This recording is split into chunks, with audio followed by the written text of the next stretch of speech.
तो कैसे हैं आप सभी मेरे प्यारे दोस्तों। मैं आपका अपना हर्षित पंडित बरेली से ईपी 25 पेश हूँ एक और अपनी नई वीडियो के साथ। आज हम बात करेंगे बांग्लादेश के बारे में।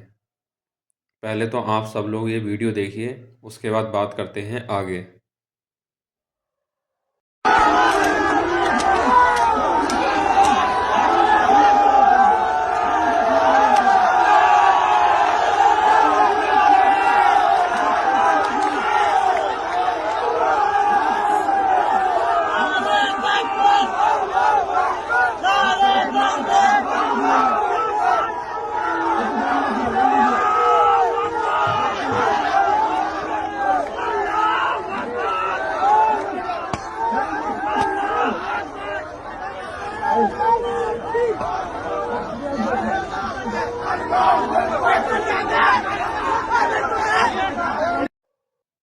जैसा कि मेरी समझ से आप सब लोगों ने वीडियो देख ली होगी, बांग्लादेश में जो हिंदुओं के साथ में हो रहा है, जिस तरह का दुर्व्यवहार हिंदुओं के साथ में करा जा रहा है, सनातनी भाइयों के साथ में करा जा रहा है, ये किस हद तक सही है। अगर इसके लिए आवाज़ उठाई जाए तो दूसरे धर्म के लोग बयानबाजी करने के लिए आगे आ जाते हैं कि ऐसा नहीं, ऐसा होना चाहिए था। तो अब मेरा सवाल उन्हीं धर्म के लोगों से है जो अपने धर्म के लिए आवाज़ नहीं उठा सकते हैं। जो वीडियो अभी तक आपने देखी, इसमें केवल और केवल जिहादी मानसिकता को देखा जा सकता है। इतनी क्रूरता और बर्बरता के साथ जो हिंदुओं के साथ में करा जा रहा है, ये भी कतई बर्दाश्त के काबिल नहीं है। अब बर्दाश्त के बाहर होता जा रहा है। अगर इसके विरुद्ध हमारा कोई सनातनी भाई आगे कदम उठाए तो उसके खिलाफ ये लोग रोडों पर उतर आते हैं, धरना प्रदर्शन देने लगते हैं, कार्रवाई की मांग करने लगते हैं। अभी फ़िलहाल की आपको एक घटना बताऊं। हमारा छोटा भाई है ऋषभ ठाकुर, बरेली से है। वो भी 25 से सुभाष नगर का रहने वाला है। उसने फ़िलहाल अभी एक मुद्दे पे बात उठाई। जो भी उसने करा, मैं ये नहीं कहूँगा उसने गलत करा, उसने अपनी जगह पे सही करा। जो भी देश के खिलाफ बोलेगा उसके साथ यही करना चाहिए, और जो भी धर्म के खिलाफ बोले उसके साथ यही करना चाहिए। मैं इसका कतई समर्थन नहीं करता हूँ। जो लोग कह रहे हैं कि ऋषभ ठाकुर गलत है, वो गलत नहीं है, वो अपनी जगह पे बिल्कुल सही है। वो बजरंग दल का कार्यकर्ता है, गौ रक्षक सेवक भी है। कभी भी हिंदुओं की बात या सनातनों पे बात आती है, वो सबसे पहले वो आगे खड़ा रहता है। अगर अब वो कोई इसके प्रति कोई कृत्य कर दे, ठीक है, फिर बाद में इसी जिहादी मानसिकता के लोग, कुछ लोग आगे आकर उसके विरुद्ध कार्रवाई की मांग करने लगते हैं। कोई आगे बढ़ना चाहे तो उसका पहले से पैर खींचने लगते हैं। तो अब मेरा उन्हीं लोगों से यही कहना है, जो लोग जिहादी मानसिकता के हैं, पहले तो वो अब इसके लिए आगे आएं। जो ही बांग्लादेश में, जैसा आप लोगों ने, सभी लोगों ने कृत्य देखा होगा कि किस तरह से एक हिंदू युवक को, सनातनी युवक को बीच सड़क, बीच चौराहे पे जला दिया गया। अगर ऋषभ ठाकुर अब इसके खिलाफ कोई एक्शन लेगा, बरेली में कोई प्रचार करेगा, तो फिर ये लोग उस पे आ जाते हैं कि हमारे धर्म के खिलाफ बोल रहा है, हमारे धर्म के विरुद्ध कोई कृत्य कर रहा है।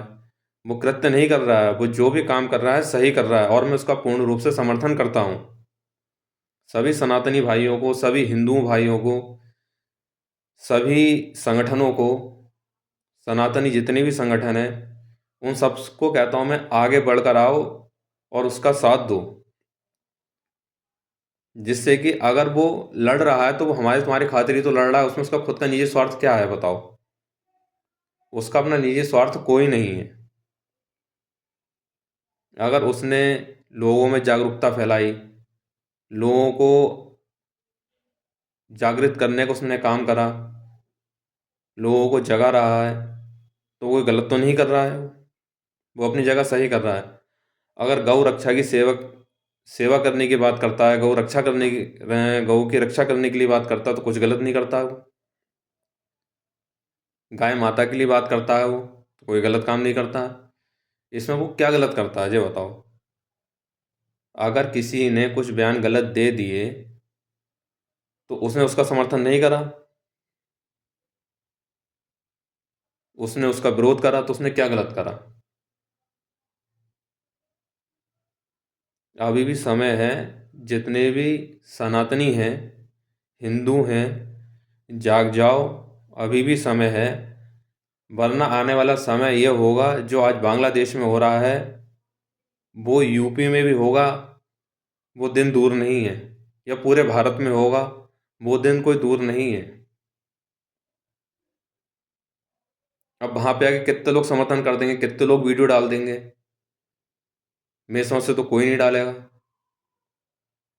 बात निगाहों में या रीलों पे आ जाती तो पता चल जाता है कि कहाँ पे क्या हो रहा है। इस चीज़ को ना प्रेस दिखाएगी, ना मीडिया दिखाएगी, ना किसी अखबार में निकलेगा। ऐसा क्यों? पहली बात तो वहाँ पे पार्टी बदलने का समय आ गया है। भारतीय जनता पार्टी की जब तक वहाँ पे सरकार नहीं बनेगी, तब तक वहाँ के हालात नहीं सुधरेंगे। ये सभी लोग बात को ध्यान से समझ लें और अपनी बात कानों में डाल लें। हम किसी भी पार्टी का हम विरोध नहीं करते हैं, कोई उस हिसाब से काम भी तो करे। भारतीय जनता पार्टी अगर काम कार्य करती है या काम करती है, वो किसी एक धर्म के लिए नहीं करती है, वो सभी को साथ में लेकर चलती है। बुरा किसको लगता है? जो उनके साथ में नहीं चलना चाहते हैं, जिनकी जिहादी मानसिकता है, से बाहर ही नहीं आना चाहते हैं। सरकार अगर किसी भी चीज़ का लाभ देती है तो सबसे ज़्यादा लाभ यही लोग प्राप्त करते हैं, दूसरे धर्म के लोग। हिंदुओं को उतना लाभ नहीं मिल पाता है। अगर आज के टाइम में गल्ला बट रहा है तो सबसे ज़्यादा लाइन में कौन लगा है? यही लोग लगे हैं। डिस्ट्रिक्ट में निकल जाइए, सबसे ज़्यादा भीड़ किसकी मिलेगी? इन्हीं लोगों की मिलेगी। आयुष्मान कार्ड सबसे ज़्यादा किसके बने? इन्हीं लोगों के बने। प्रधानमंत्री योजना के तहत मकान में ढूंढ के लिए लोन किसके लिए मिला? इन्हीं लोगों को मिला। उसके बाद भी समर्थन नहीं करना है, उसके बाद भी सरकार का विरोध करना है। सरकार क्या गलत कर रही है?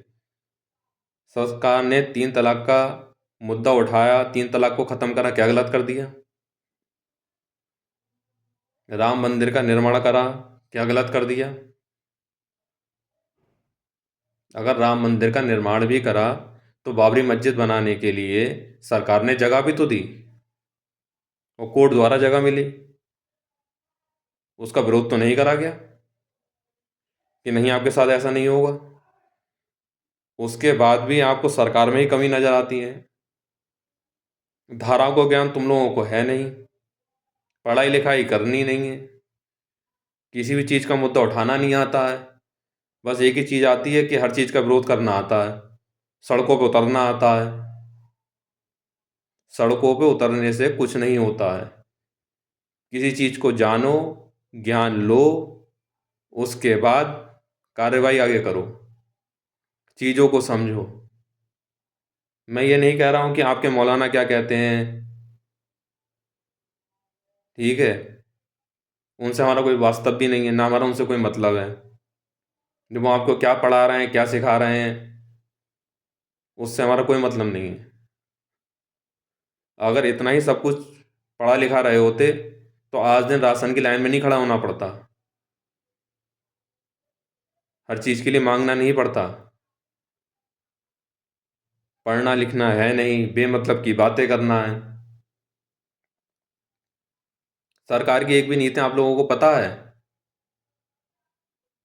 पता कहाँ से होगी? जब पढ़ोगे तभी तो पता होगा कि सरकार ने नीतियाँ क्या लेके आई है, किन किन नीतियों पे काम चल रहा है।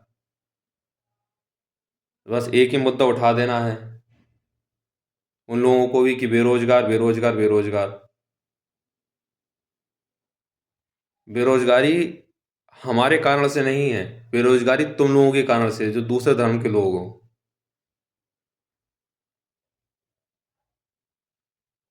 जब जनसंख्या पे नियंत्रण नहीं लगाओगे तो रोजगार कहाँ से मिलेगा? सपोज करो एक ही जगह 10 दुकानें खुली हैं एक ही मोहल्ले में, और सब परचूनी दुकान खोल लोगे, तो रोजगार कहाँ से चलेगा? इंसान किस किस से सामान लेने जाएगा? 100 घर हैं, 10 दुकानें हैं।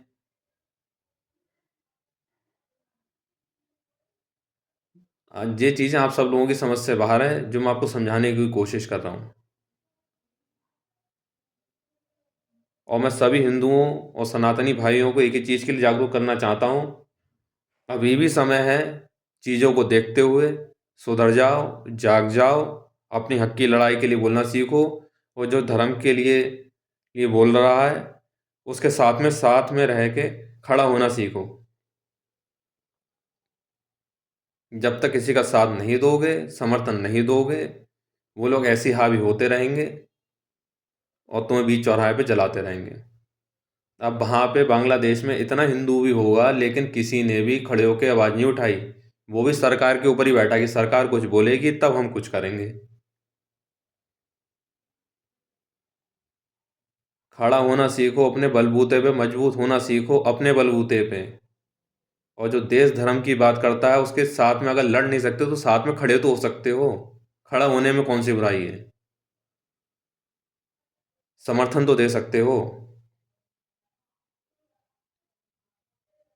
अब बरेली से ऋषभ ठाकुर ने जो आवाज़ उठाई, उसने गलत आवाज़ नहीं उठाई है, उसने आवाज़ सही उठाई है। मैं उसका पूर्ण रूप से समर्थन करता हूँ। और जहाँ ज़रूरत पड़ेगी, जिस जगह ज़रूरत पड़ेगी, मैं उसके साथ खड़ा हूँ।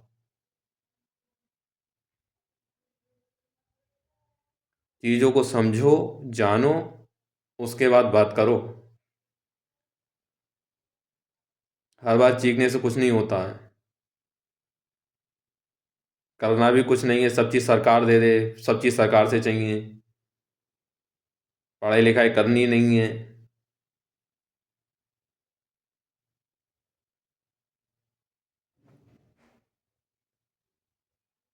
पढ़ो लिखो, उसके बाद बात करो। जय हिंद, जय भारत, जय श्री राम।